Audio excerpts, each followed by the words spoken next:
Okay, I'm finishing up here with the seller net sheet, seller net sheet, seller net sheet. Any other questions about dealing with the sellers?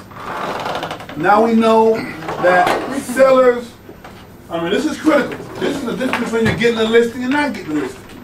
You got to be able to break these numbers down. These sheets are so simple.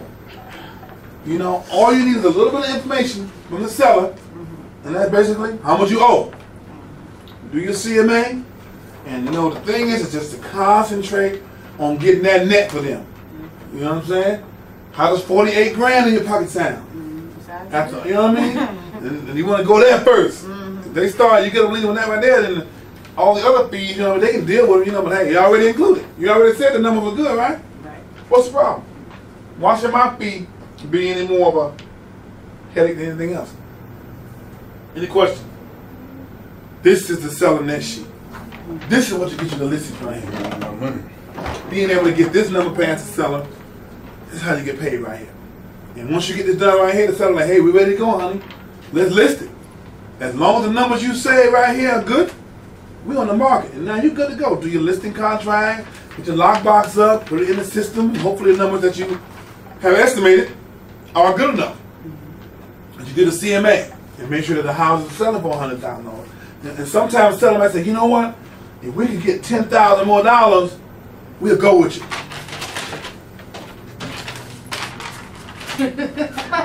Time right there. You know what I'm saying? My numbers are flexible.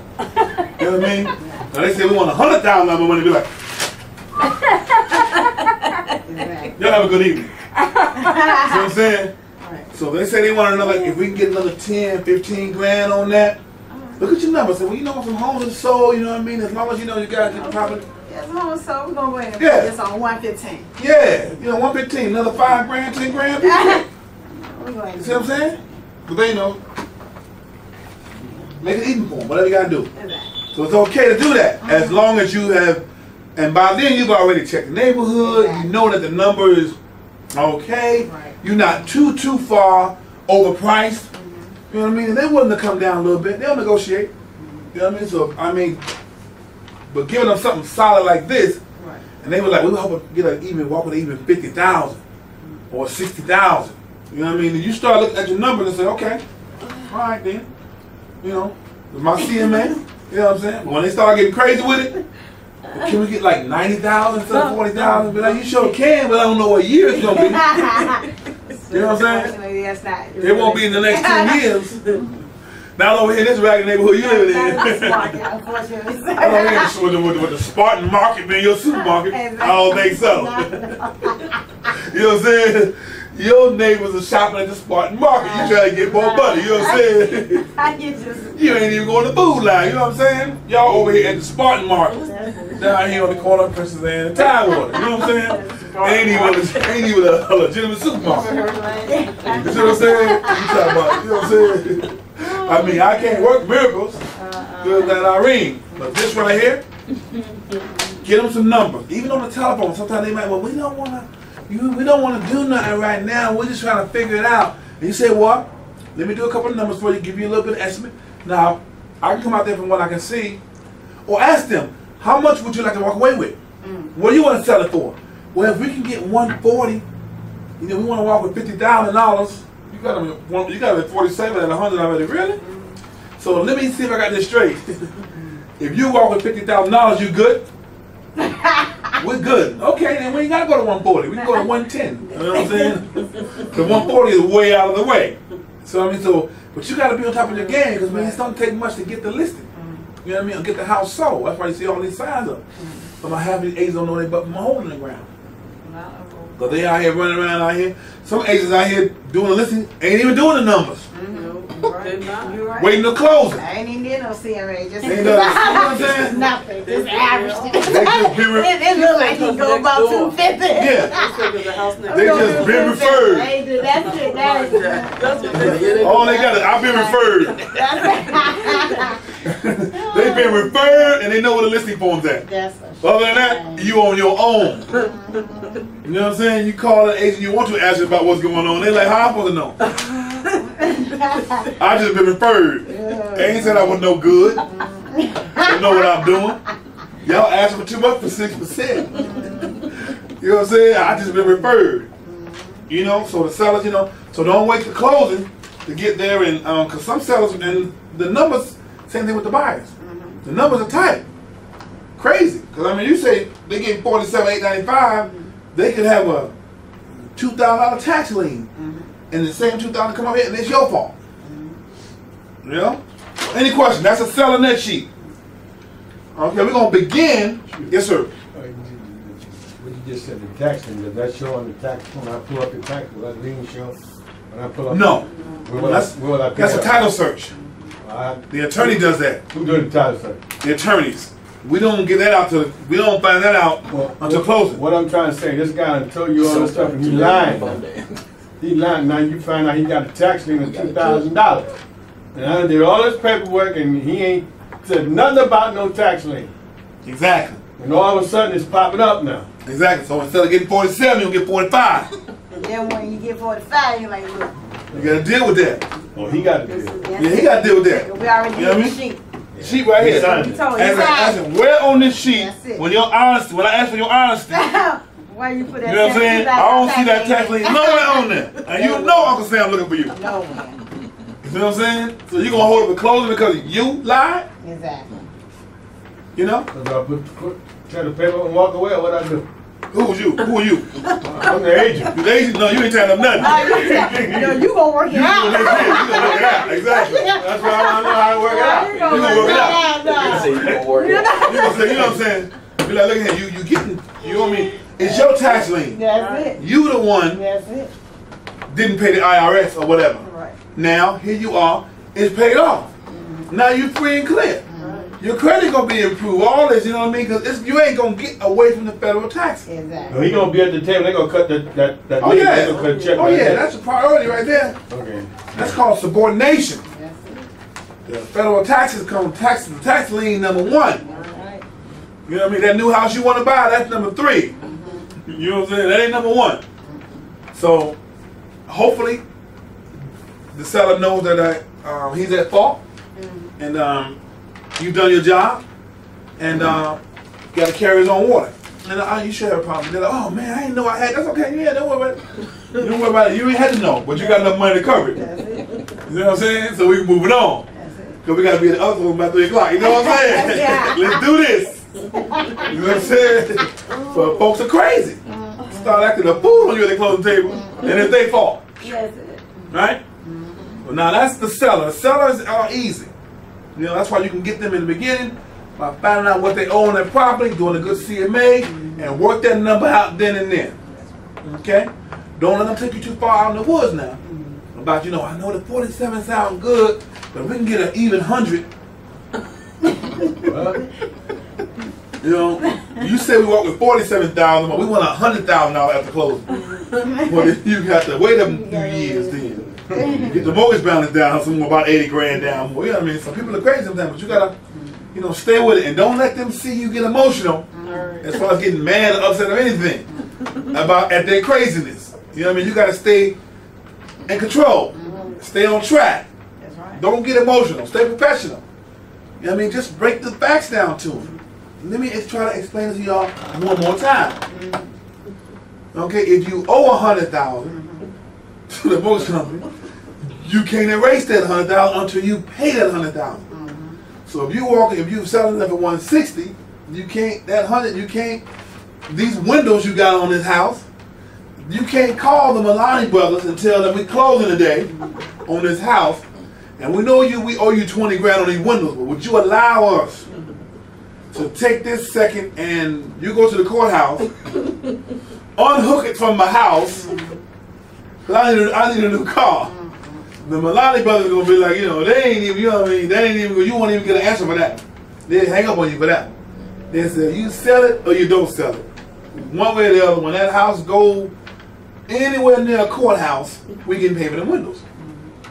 Okay? So you can't get around these things. I know how to get around it. Exactly. You see what I'm saying? Some folks do. But that house will be up for rent on Monday. Can I say? Can I tell you? Yeah, go ahead, tell us. Okay, if you did $20,000 worth of work for you, and you're not certified contractor. You tell me you're a contractor, you tell me everything. Yet I find out the law states that anybody who does contracting work in the state of Virginia, if the bill is over $1,000, he needs a license. Exactly. This guy put in $18,000 worth of windows for me. He ain't got no license. So now I take him down to court. I call it the That's the easy one. PEO, professional, and they submit him down. They bring him down and they give him a Class A felony. How many people do you think will put $20,000 worth of windows in your house without a license anyway? I'll show you some. You know what I'm saying? And if they do put it in, you can believe they ain't going to record nothing no way. They get their money before the windows go in, okay? Trust me. So ain't nobody going to go and do that unlicensed anyway. It don't make no sense. They going to get their money up front out of you, okay? And then your check gonna be cleared, and they're gonna be come back from vacation before they get started on your windows. Okay? So you probably be at the courthouse filing another lien against them before they show up, if they have no license. So somebody crooked gonna do crooked things. Okay? So the Malani brothers, they're gonna have you sign a note and a deed before any work gets started. If you don't have that money, they're going down there to hook a chain up to that house, an invisible chain. Yeah, okay. You can try to sneak away with that house you want to. You get to that thing do right here. The Malani brothers be on the other end of that chain. That's what a lien is. You know what I'm saying? So ain't no getting around. We don't want to get around nothing, and we don't want to deal with nobody who trying to get around anything. You see what I'm saying? You don't want to be involved with that because it never turns out to be worth anything. Not all. You don't make enough money to be involved with people who are not doing the right thing. You don't. Your license is too valuable. If a seller telling you something to do that ain't right down there, say, you know what, you need to call somebody else. You see what I'm saying? I'm not getting ready to risk my license because you're trying to get past something that's illegal. That's not what we do. You know what I'm saying? We have a dilemma. And our dilemma is we doing the right thing all the time. You know what I'm saying? You and your house and that 6% commission ain't worth my future. That's right. It's not. Simple as that. Alright, so you either gonna do it the right way or you're gonna do it the wrong way. That's why I gotta come to call Wayne right. Oh well, ain't no You know what I mean? So sell on that sheet. Now you should know how to go and open the door to a seller who wants to sell a house. Before you start filling out them listing contracts, get your numbers right. Alright? Get the numbers right. You know? Ask that seller, what's your payoff? How much you own this house? You know what I mean? Get your numbers right. Don't be signing no listing. You know what I mean? Without knowing what the seller owns on the property. And those numbers are going to be at the closing table. Right? If you want a smooth closing, do the hard work up front. Don't start asking these questions before closing. Oh yeah, I meant to ask y'all. Do you have any other liens? And like, yeah, we gotta come outside. Come outside. You like, you don't want to go outside right now. What? We didn't tell you that. We got a 50. Is you really gonna find out? If we got a $50,000, we took a loan out last week. You know, and you be like, you start shaking me. Supposing you're behind his payments to his wife for his mama's baby. Yes, whatever, you know. That's down there? If she get down to the courthouse and file, some of them just ride around and chase you in the car. You know what I mean? You say, where my money at? It's the ones that go down to the courthouse and do the paperwork. You know, they ain't gonna chase you. You on the agent. Like, look, whatever he got, you make sure you put a lien on that. Exactly. And if he ain't selling nothing, you won't be buying nothing. Exactly. You pre-qualified all you want. You know what I'm saying? Your credit might be good today, but before you get close, they're going to do a red flag gonna pop up. I'm gonna take my little piece out first. Exactly. They got a red flag show up saying you behind on child support. You know what I'm saying? Yep. They hold that against you? What? Yes, sir. Yes, sir. Your agent ain't even gonna say nothing. He'll be like, start walking the other way. Okay. Where my agent go? You got back child support. You know what I'm saying? He gone too. Wait. You know, you go and call your ex-wife person. Ain't no lender Gonna do nothing with you with no back child support. You can say it's her fault and I'm mad at her and all this all you want. You know what I'm saying? How long they stay on the book? Until it's cleared off the books. Until it's cleared off the books. That's right. Not a minute before. Not a minute. Then it's just gonna say satisfied. Exactly. Exactly. You'll see it at some point. Exactly. I sent her some money. I paid her. Oh, no. Won't she leave me alone? You know what I'm saying? You can cry all you want. But the underwriter be like, we got a problem right now. So student loans, same thing. You know what I mean? Those are some things you just ain't getting past. You know? You go to school, get student loan, ain't graduated from nowhere. You know what I'm saying? They still trying to recall your high school diploma you did so bad in school. You know what I'm saying? Talking about something, I went to the University of North Carolina or whatever. And they said, well, you took out some loans. You said, I ain't graduated, I ain't never go to class. They said, and what's your point? Well, you spent that money, right? That student loan comes to you like a unloose Rottweiler, you know what I mean, back in your tail. So, there's some things, you know, I'll be 40 years later.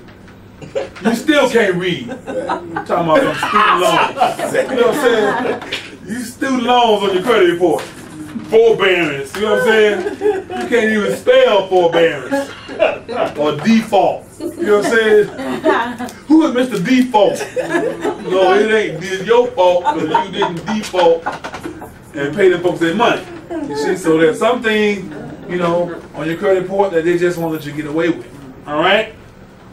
Okay, now buyers. Now we got a buyer who wants to buy the house. Same property. And it's a VA buyer. All right. So we got a VA worksheet here. And we won't finish tonight. Okay, y'all got a VA worksheet. Now you got the property listed. You're the listing agent. Got your little $100,000 house on the market. You in the sell of the good on the numbers. You done your job. Now you put it on the market. You need to get a buyer. You get a call. Mr. Sheely, we saw a house down on this street over here. What's the price of it? $100,000. What's the address? Is 3800 Virginia Beach Boulevard, 22452. And we like it. You take them down there. Open the door. They say, we love it. We got to have it. The first thing you do there, buyer, is do what? Get a pre-qual. Get them pre-qual. Right? Get a full pre-qualification. And you do that by gathering the information. Get the employment information, credit card, credit information, date of birth, all that stuff. Pass information on to your loan officer. They call you back. Hey, this buyer qualifies for 115, 120. Credit is great. He's in the military. They can qualify. Put them on paper. You get the buyer a call and say, hey, the house I showed you yesterday is still available and you qualify. I need you to go in and see the loan officer. But being the listing agent and a double dip, you might say, well, come on into the office and we go to the loan officer later because as far as I know, she gave me a letter, you look good, so yada, yada, yada. But immediately thereafter, before, get them to see the loan officer. Now, if the buyer is willing to work with you, say, hey, you know, we're ready to go, we're wiping up the house, we're going to follow your orders. Gotta take control. Go see the loan officer. Or have the loan officer meeting here at the office the same time they come in. Right? They get pre-qualified, you got a contract ready to go. Your listing, double dip, beautiful thing, right? So now you go in, it's a VA loan, so they don't have a down payment, so they got closing costs. But you want them, before you get them to sign a contract, even after they sit down with the loan officer and get pre-qualified at $100,000, yada, yada, yada, you still want to do a number sheet. See, we don't do this no more. Back in the day, I ain't go write nothing until the buyer sign off on this right here. These are all the numbers right here for the buyer. All right? So let's go over here. VA loan at 6.5% interest rate. All right? VA loan, type loan, VA loan, 6.5% interest rate up top there. All right? Now the purchase price is $100,000. Of course, you're not going to be the listing agent and a buyer going to say, well, can we offer them a lot lower? You're going to be like, well, we probably want to give them what they're asking for, because we might want to ask for some total cost, whatever like that. Now, you're the listing agent. You can. This is a dual representation. It's very legal, Right. as long as you disclose everything. Right. I am also, this house has my sign in front of it. My company is also the listing firm. Right. You know what I mean? Instead of saying I'm a listing agent, my company is the listing firm. We got 50 agents. I don't know which one I'm listing with. No, that's me. I'm a listing agent. Right? So we all. Right. We also can represent the buyer and the seller. Okay? That's a dual, right? That's a dual rep. All right? I'm not going to share any information of yours with the seller. Vice versa. I can't share anything with either one of you guys. Okay? Just kind of, be honest with it. You tell me. I'm going to give you my advice. You give me what you tell me what you want to do. Okay? But the house is nice. I'm not going to show a period of time. Let's go in clean. Gotta get your buyer to go in clean. Don't play no games if you really want this house. All right, so you offer the seller what they ask you for, $100,000. Okay, now every VA loan, the veteran, the VA, the buyer has no down payment, but the VA charges every veteran a VA funding fee. Or funding, yes. I think if they're disabled veterans, that fee is waived. Okay, that might be true, but we're gonna move on as if they're not a disabled veteran right now. And tell your cousin to call us tomorrow. But You got two prostheses. 99% of the time, the veteran is gonna be going on a regular VA. So for that, they charge a VA funding fee for the first time you use your VA of 2.2%. It was 2.25%. Now, there's a higher. If you use your VA the second time, I think it's 3%.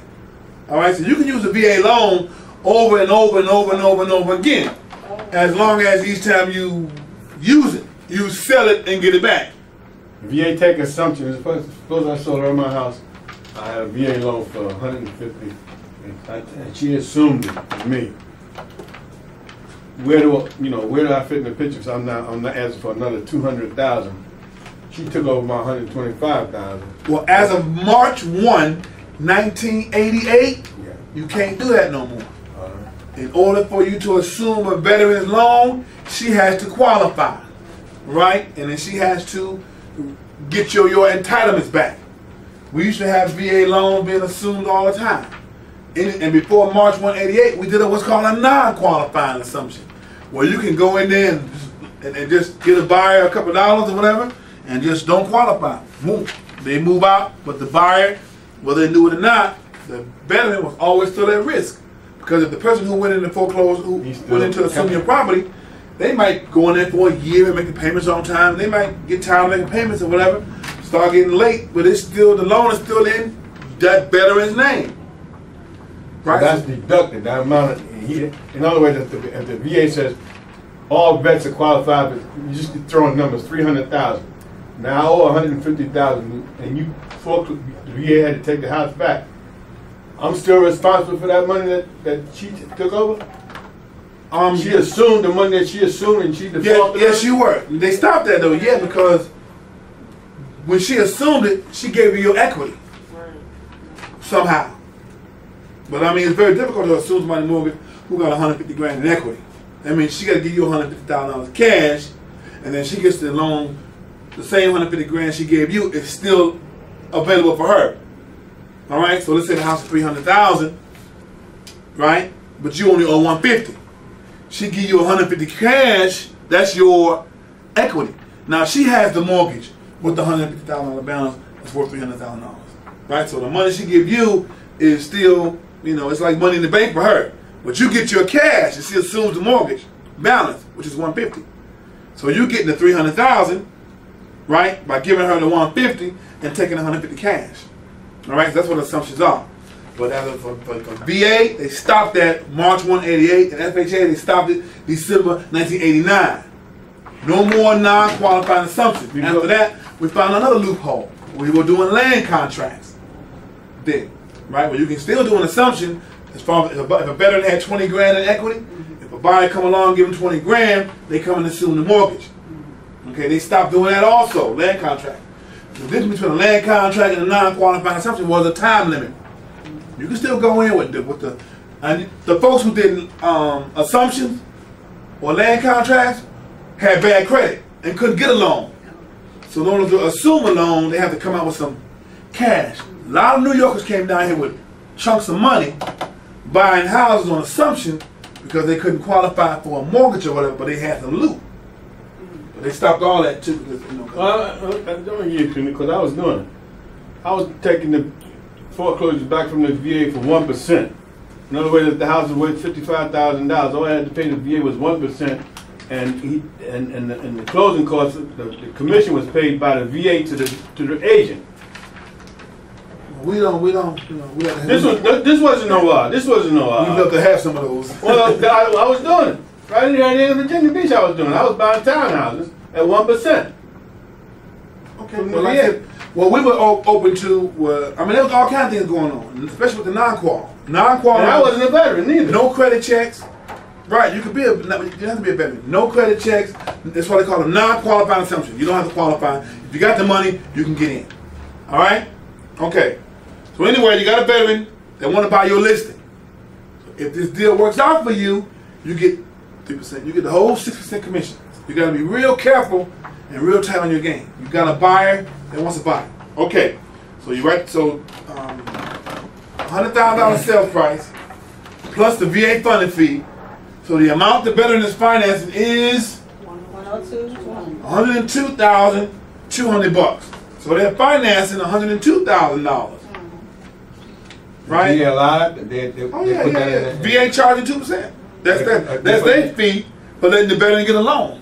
So there really ain't no zero down VA loan because the veteran charging you something too, but they're allowing you to finance it. Exactly. Okay. See what I'm saying? Yeah. So yes, veterans don't have a down payment, but they got a funding fee, which is included in their mortgage and the finance amount to the VA. That's the money they charging you to say, hey, we're giving you a VA, we're guaranteeing 25% of your loan. Okay, so now you take the calculator out because these wonderful, wonderful real estate calculators right here, they do all the work for you on a loan.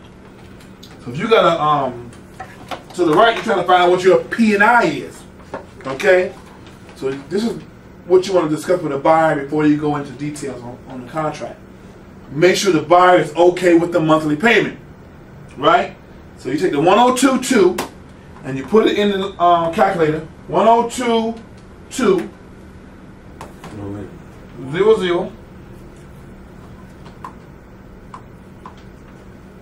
102. This thing here. Let me see. 1022. Right? Yeah. $102,200. You get LA, which is loan amount. Okay. Over there. Okay, loan amount. The rate is 6.5. You get 6.5 is your interest rate. 30-year mortgage. So 30 is the term. Hit the payment button. It gives you the principal and interest. All right. How much you gotta pay every month? That is the P&I. So that goes over here for the P&I. P&I is $645.97. These calculators do all the work. Okay? So whether it's VA, FHA, or conventional, if you know what the amount financed is, plus the interest rate, you can figure out the P&I. How much you get for P&I? $645.97. You did that on there? 1 minute. Oh, no. I know. Okay, and then to get the total monthly payment, your PI, TI, we got your P&I. The next thing is your taxes and insurance. So to figure out the taxes, you go to the same tax function you use for the seller to find out what the taxes are for the property you want to buy. I estimate the taxes for that property at $1,500 a year. Take the $1,500, divide it by 12, and that gives you the amount of taxes you pay per month, which is $125. All right? So we got the P&I, which is the amount financed, including the funding fee, at $645.97. We got the monthly taxes at $125. And then we have the hazard insurance, which I estimated, go ahead and finalize that, which I estimated at $1,500 a year also. Divide that by 12, so your real estate taxes at